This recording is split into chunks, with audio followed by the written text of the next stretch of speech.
Hey guys, it's Olivie Blake, and this is me not writing. My dog just gave the sigh that means he's unhappy I'm doing this again. I have this bubbly, sparkling water, which is allegedly water, although it smells like a cherry icy. The better of the ices, I think. That might be a controversial take, but we should always start with controversy. Mr. Blake has apparently just noticed that I'm dehydrated, even though this is a fact I have shared with the internet like many times. He has noticed this because apparently when I stand up, like from the couch or something, I have marks on my skin, and apparently the lack of elasticity or something, I don't know. He talked about my skin for a bit and concluded you should drink more water, and so this just happened to be available. I wouldn't recommend it. I guess we should start with the claiming of Sleeping Beauty. So, okay. Let me open with, it's very understandable to me if you did not like this book. I don't particularly want to take a stance on it. I did not, it's not my thing. I don't think I'm going to continue with the trilogy, but I salute Anne Rice's right to have written it. She seems to also be very adamant about the fact that having written it was a very feminist thing for her to do, which I think is very interesting in a lot of ways. I mean, she's right. Okay, so she wrote something that was porn for women.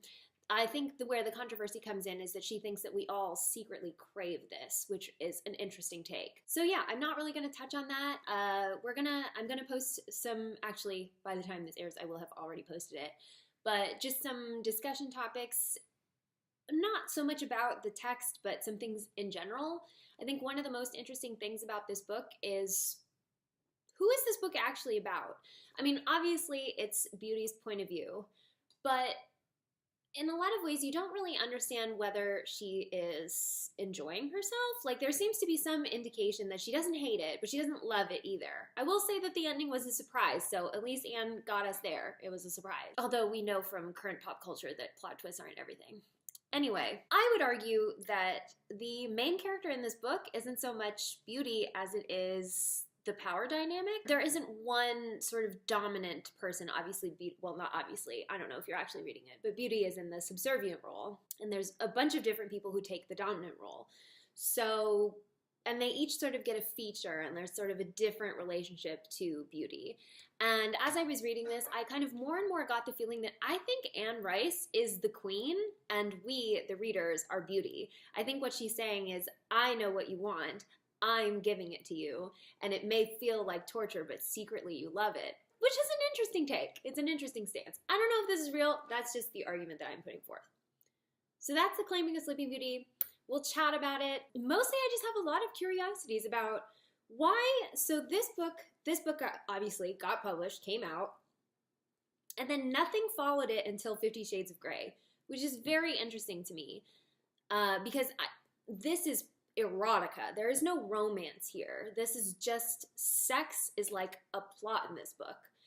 And that's not what 50 Shades of Grey is. I'm not really that familiar with the franchise, but I do know that there is romance in it.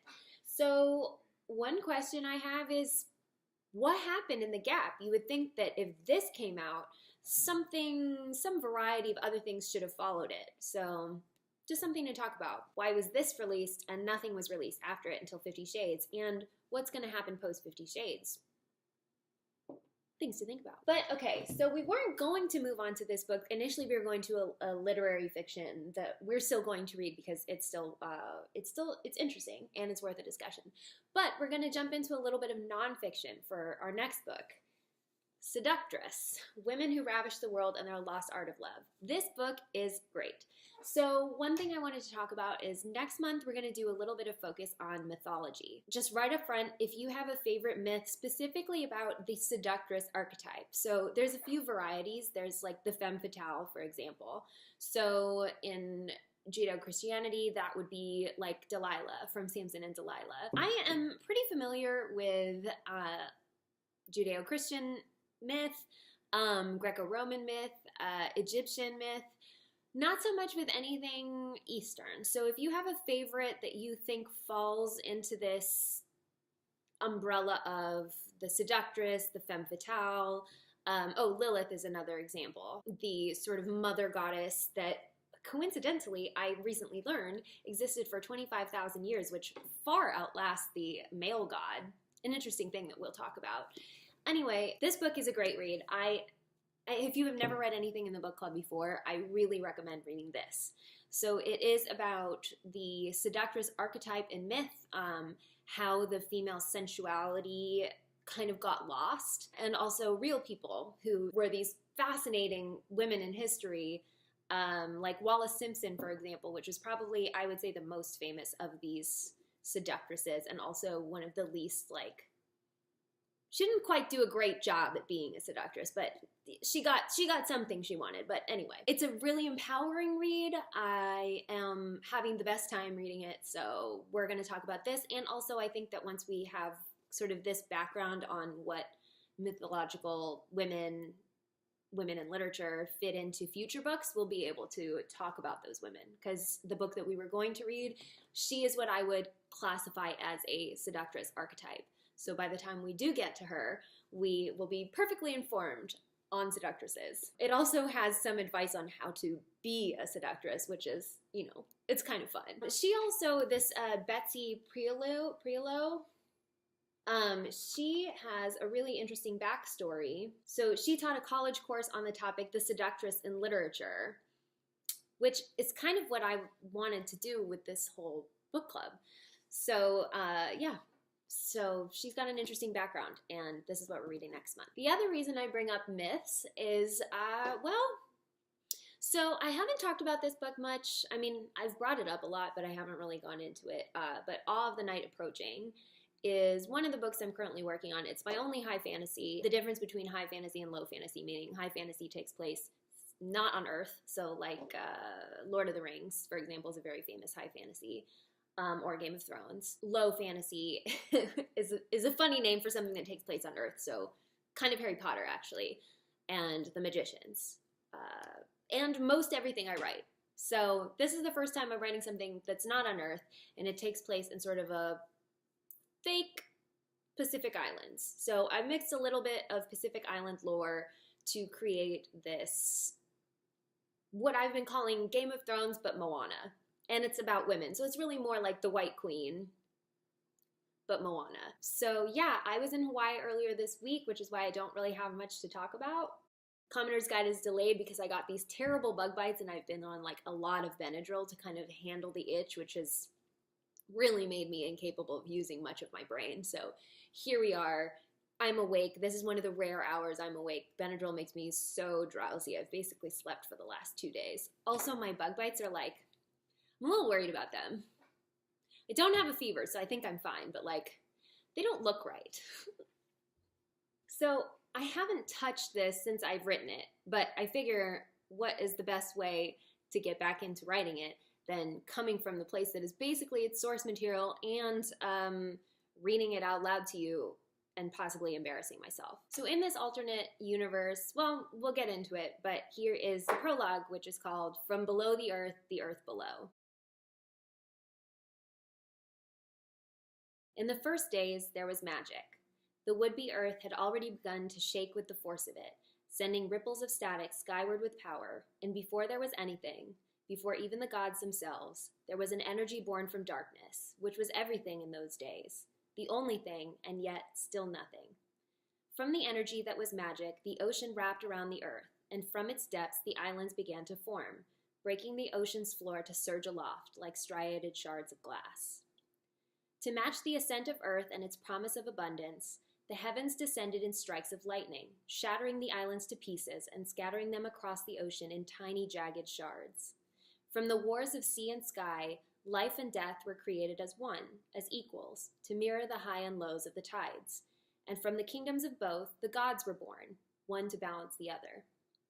In the sky there was Tikira, the thunder, who harnessed the island's energy and turned it to the elements of wind and sea. From his power, his opposite was born of earth, Ramika, the volcano. She, a creature of bitter defiance, violently denied her brother's reign, and from newborn ground, Ramika brought deadly spite, threatening the infant soil with her tempers. She softened only when Tikira presented his sister a lover, Haraki, the gentle breeze, who soothed the lethality of her nature.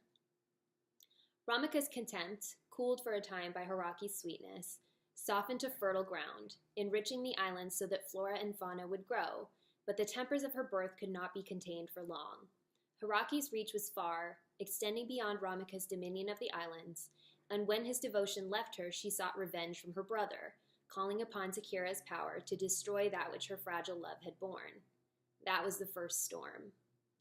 While Ramaka despaired, making ruins of her would-be kingdom, Takira sought to anchor life within her tumult of destruction. To his children, he provided the providence of earth.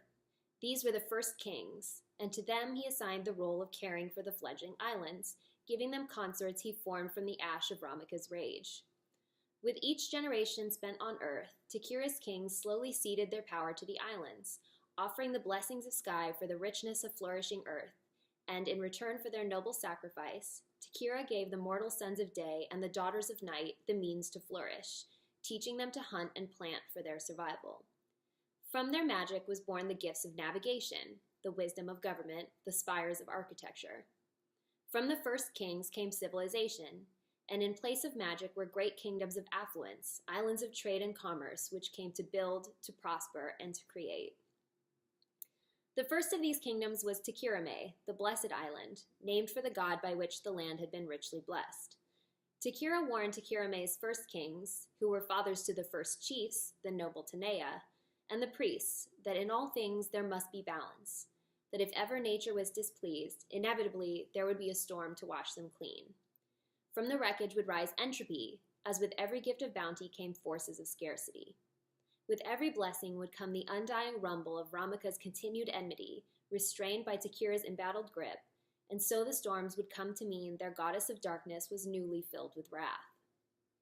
There were times the storms would destroy entire tribes, little specks of floating villages that dotted the perimeters of the Blessed Island.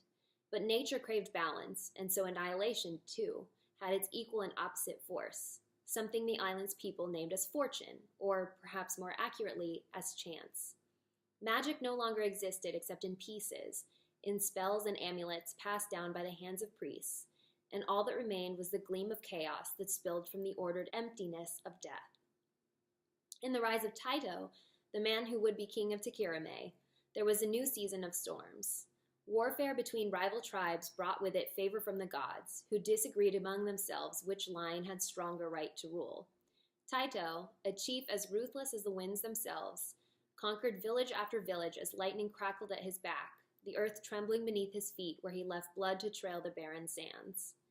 Fathers would whisper to their sons that Taito was chosen by Takira, born a son of sea and sky, and thus Taito's enemies were Takira's enemies too. Those chiefs who cried out for Taito's rivals were silenced first with violence, and then with fear, and then eventually by whispers, and with each of Taito's conquests came a new and terrible storm, dragging his enemies beneath the depths to be yanked away by the vengeful tides. None questioned the wrath of Ramaka, who seemed beaten to submission by her brother, the sky burning red each time the sun spliced through ruins of celestial warfare. The sweep of storms across the islands of Takirame's control left ruination where there had once been ritual. The wands and waves made rubble of the coastal temples, crushing the homes of the island chiefs and summoning their bodies out to sea. In graves of open ocean were hundreds, perhaps thousands, and meanwhile, Taito's ships saw no loss, mooring uncontested at emptied shores. But the wreckage would summon chaos, for power is not exempt the balancing forces of nature. With every rise was born its fall. With carnage came inevitable rebirth. These were the truths which define the islands, by their births and their deaths, even when the wind enticed with warnings to forget. From below the tumult of Taito's storms would rise a single battered hand, the crescents of her nails bloodied from dragging herself up from the reefs. In the blinding sun, the red of her hair would gleam across the beach to watchful eyes, and with a glimpse as fleeting as her turn of fate, she would finally find the peace to collapse, exhausted, amid the sanctity of sand. So one thing that people ask me a lot, and the reason I wanted to read that is how do I build a world? And I mean, the truth is you have to start with something familiar. So I started, as you heard, with a creation myth, which basically every culture has some version of the creation myth. Basically every culture has a flood. almost every culture, certainly every polytheistic culture, has some sort of sibling rivalry, and I would argue it exists in Judeo-Christianity as well, with Cain and Abel, who aren't gods, but the concept is there. So rooting the world in something that feels familiar is a good way to start. I also did a lot of research trying to figure out how the environment can change the myths. For example, using islands where the weather is highly problematic. I think all myths are basically about humans trying to explain their surroundings. Early humans didn't exactly have science or math to figure out what things meant, so they made up stories. That's like the earliest explanation that anybody has. So sort of starting from the very root of how a world is built is one way to do it. So building the mythology of a world is actually, I think, a good way to start. I think usually people ask me in the context of fanfic, which is different because you're working from something that exists. Working from something that has never existed, I think it's easier to anchor yourself in something that's identifiable to the reader. So you heard me stumble a little bit, I'm sure, over the names of these characters. Phonetically, it's unfamiliar to me, just as it will be unfamiliar to the reader. So trying to give it something they've heard before or heard some version of before is a little bit easier to follow, which actually the movie Moana does well. So this is this June will be sort of a big mythology month. So if you are interested in mythology, and you know myths that I don't, you should bring them to my attention. This does not include Greek and Roman myths. I am extremely well versed in those myths. People constantly ask me about them. There's actually a couple in LSV, which is going to be retitled. I don't know. We'll see. I'll tell you before it comes out. So that I'm pretty good at. I've learned a good amount of, I actually learned a fair amount of Filipino mythology when I was writing Masters of Death, because it includes a little bit of supernatural things from a bunch of different cultures. I'm missing the Eastern myths. I'm missing the South Asian myths. If you know of stories or have a good place for me to look, do let me know, just so that I can turn around and share this with everybody else. So like I said, for this month, we're focusing on the seductress archetype. So the seductress is a little bit different from the femme fatale in that the femme fatale also has an element of destruction involved. A seductress is just there to seduce. A femme fatale is there to seduce and destroy. But the latter is a little bit more common once we get to later parts of history. You know, once men start hating women, that's when the femme fatale is born. I think the timing is good, a little bit of a femme fatale sex positivity month to combat everything else that's going on. Yeah, I didn't get to too many or like any questions today, but if you do have any, feel free to let me know. I will let you know as the night approaching gets written further. I'm kind of juggling a lot of projects right now. I'm working on 3 books at once, so it's a little bit of a challenge. I would say that 2 is my like sweet spot. 3 is too many books. So actually, technically, I'm working on 4, so that's just way too many. Those are. People often ask me how I keep myself on track, and the answer is it is a challenge for me as well. I've gotten to the point where I have too much on my plate and I need to prioritize. And I know it is definitely difficult. There are some projects that call to me more than others, or I get bored when I've been working on one for a while, but that's where the discipline comes in, and I'm in discipline mode now. So yeah. Well, so thank you for reading Anne Rice. That discussion will happen / will have already happened. Time is such a weird thing when I'm filming. Seductress for June, along with the myths that I will include, because this has some mythology, but not as much as I would like. So I'm going to include some links to other myths, and please let me know if you have any. I'm going to take this water with me, this alleged water with me. This is Mr. Blake's thing. He really loves sparkling water. I don't, but I don't love water at all, as we know. Okay, well, Commoner's Guide will be back on its usual schedule. We're coming to an end, but it is going to be followed by a Soulmates AU. I have finally figured out a trope that I think I can do differently than other people have done it. I think it's going to be different. Probably still the same, but different. And then I have a creature idea that might follow it. We'll see. But anyway, this has been me, Olivie Blake, not writing, and I'll see you next week.